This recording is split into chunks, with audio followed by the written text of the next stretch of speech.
പിയ സുനിൽ കൂടി നമുക്ക് പങ്കുചേരുന്നുണ്ട്. Piya Sunil, very good morning Piya Sunil. ഇതിൽ ഉമർ നബി എന്ന ഡോക്ടർ ഉമറിന്റെ മൃതശരീരം ഇപ്പോൾ തിരിച്ചറിഞ്ഞിട്ടില്ല. ഒന്നിൽ കൂടുതൽ ഭീകരർ എത്തിയിട്ടുണ്ട് എന്നുള്ളതാണ് പ്രാഥമികമായിട്ടുള്ളൊരു സംശയം.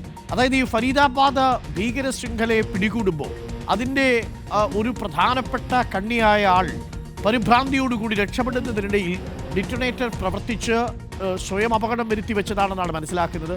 ഏതെങ്കിലും തരത്തിൽ അദ്ദേഹം ലക്ഷ്യസ്ഥാനത്തേക്ക് എത്തിയിരുന്നില്ല എന്നതാണ്. ലക്ഷ്യസ്ഥാനത്തേക്ക് എത്തുന്നതിന് മുൻപ് തന്നെ അബദ്ധത്തിൽ പൊട്ടിത്തെറിച്ചു എന്നുള്ളൊരു നിഗമനത്തിലാണോ ഇപ്പോൾ എത്തിയിരിക്കുന്നത്? അതായത് ഇതൊരു ചാവേർ ആക്രമണമല്ല എന്ന്. പക്ഷേ അപ്പോഴും രണ്ട് ചോദ്യങ്ങളുണ്ട്. ഇയാൾ ഇത്രയും സമയം ദില്ലിയിൽ കറങ്ങിയത് വലിയ സുരക്ഷാ വീഴ്ചയാണ്. രണ്ട്, ഇയാളോടൊപ്പമുള്ള കൂട്ടാളികളെക്കുറിച്ചുള്ള വിവരങ്ങൾ.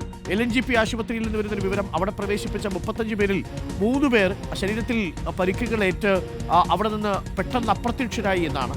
എന്തായാലും കൂട്ടാളികളുണ്ടെങ്കിൽ അവരെക്കുറിച്ചു കൂടിയുള്ള തിരച്ചിലുണ്ടോ? ഇന്നും നഗരത്തിൽ ഒരു റെഡ് അലർട്ടിന് സമാനമായ ജാഗ്രതയുണ്ടോ പിയ സുനിൽ?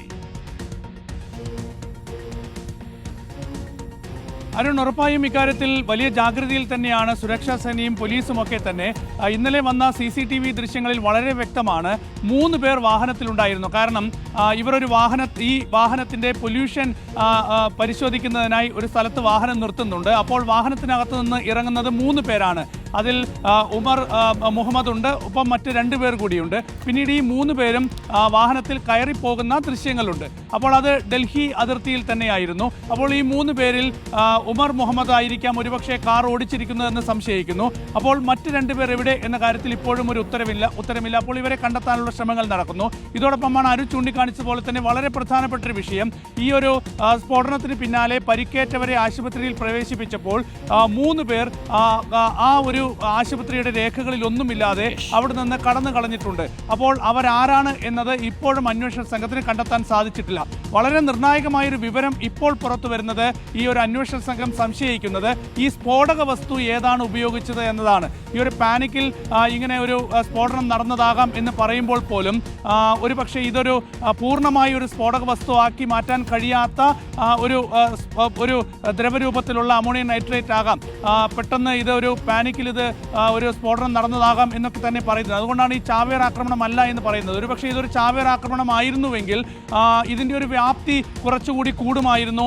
മാത്രമല്ല ഇത് ഒരു റോഡിന് നടുവിൽ കൊണ്ട് നിർത്തി അങ്ങനെ പൊട്ടിക്കുന്ന ഒരു സാഹചര്യം ഉണ്ടാകില്ല എന്നൊക്കെയാണ് പൊതുവെ അന്വേഷണ ഉദ്യോഗസ്ഥർ ചൂണ്ടിക്കാണിക്കുന്നത്. ഇതോടൊപ്പമാണ് വളരെ പ്രധാനപ്പെട്ടൊരു വിവരം കൂടി പുറത്തു വരുന്നത്. അത് ഈ ഒരു സ്ഫോടനത്തിന് ഒരുപക്ഷെ PETN എന്നൊരു രാസവസ്തു ഉപയോഗിച്ചിട്ടുണ്ടോ എന്ന സംശയമാണ്. കാരണം ഇത് അതിമാരകമായ ഒരു സ്ഫോടക വസ്തുവാണ്. അതിൻ്റെ ഒരു സാന്നിധ്യമുണ്ടോ എന്നത് ഫോറൻസിക് വിഭാഗത്തിന് സംശയം തോന്നിയിട്ടുണ്ട്. അതുകൊണ്ട് തന്നെ ഇക്കാര്യത്തിലൊരു വലിയ പരിശോധന നടക്കുന്നുണ്ട്. കാരണം ഈ PETN എന്ന് പറയുന്ന രാസവസ്തു ഒരു നിറമില്ലാത്ത ഒരു ജെല്ലി പരുവത്തിലുള്ള ഒരു രാസവസ്തുവാണ്. ഇത് വളരെ കുറച്ച് മതി വലിയ സ്ഫോടനം നടത്താൻ.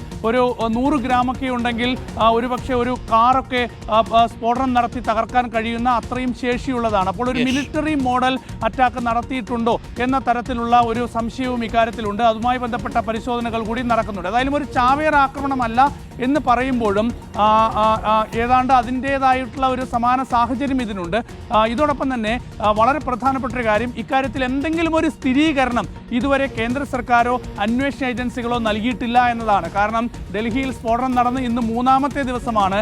അപ്പോഴും ഇതൊരു ഭീകരാക്രമണമാണോ, ഇതൊരു ഭീകരാക്രമണമല്ലയോ, ഇതൊരു ചാവേർ ആക്രമണമാണോ, ഒരു ചാവേർ ആക്രമണമല്ലയോ എന്ന കാര്യത്തിലൊന്നും തന്നെ കേന്ദ്ര സർക്കാർ ഒന്നും പറഞ്ഞിട്ടില്ല. എല്ലാ അന്വേഷണവും തുടരുന്നു എന്ന് മാത്രമാണ് പറയുന്നത്. അന്വേഷണ ഏജൻസികളിൽ നിന്ന് കിട്ടുന്ന വിവരത്തിന്റെ അടിസ്ഥാനത്തിൽ, അനൗദ്യോഗിക വിവരത്തിന്റെ അടിസ്ഥാനത്തിൽ മാത്രമാണ് ഇപ്പോൾ വരുന്ന റിപ്പോർട്ടുകളൊക്കെ തന്നെ. പക്ഷേ ഇവിടുത്തെ കാഴ്ചകൾ വളരെ വ്യക്തമാണ്. ഇതൊരു ഭീകരാക്രമണത്തിന് സമാനമായ ഒരു സ്ഫോടനം തന്നെയാണ്.